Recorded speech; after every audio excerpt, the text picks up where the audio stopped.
hotdog, hiwa-hiwain lang natin. So, para mapabilis, ganitong ginagawa ko. Ayan. Tapos, iikot lang natin. Sa kabilang side naman. Ganito kalalabas. Dahil pansasahog natin to, hihiwain natin into 4 carrots.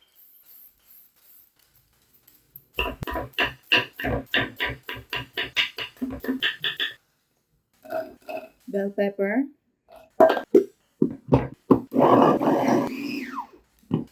Okay na yung ganito kapino. Set aside muna natin. Pag tamad ka, ganito ang gawin mo. Lagay na natin yung sibuyas, bawang. Pag-isahin na natin.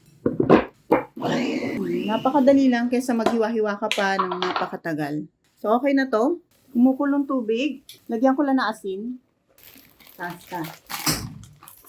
So, hintayin natin kumulo yan at lumambot. According sa packaging instruct. Pero magbabawas ako ng minutes para maging al dente. Pinainit na kawali, mantika, bawang sibuyas. Ilalagay na natin dito.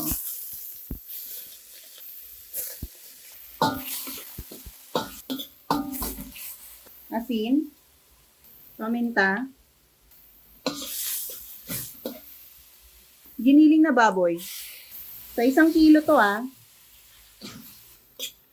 tomato paste, oyster sauce, so, kalahating sachet lang yung nilagay ko. Mang Tomas, 2 sachet ng Italian tsaka Filipino style. Each pack pala, 250 grams ang laman. So, bali meron tayong 500 grams. Banana ketchup, pwede rin kayong gumamit ng tomato ketchup.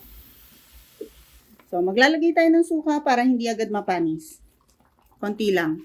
Haluin lang mabuti, tapos pakuluan lang natin to.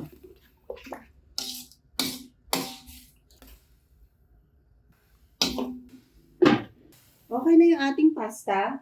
Ito, al dente na to. Hanguin na natin.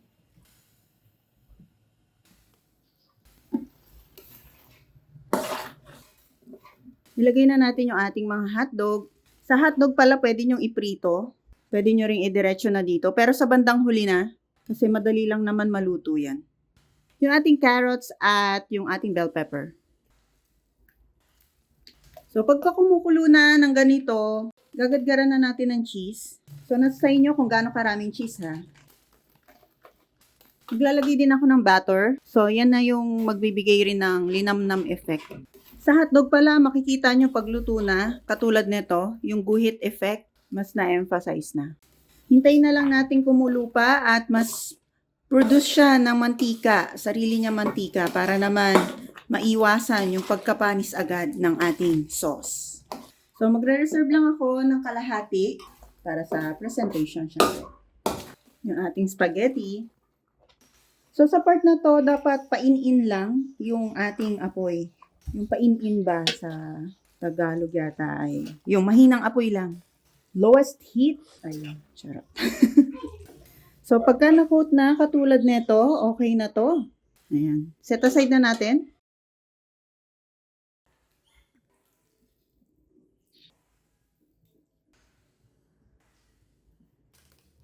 Tara, tikman na natin.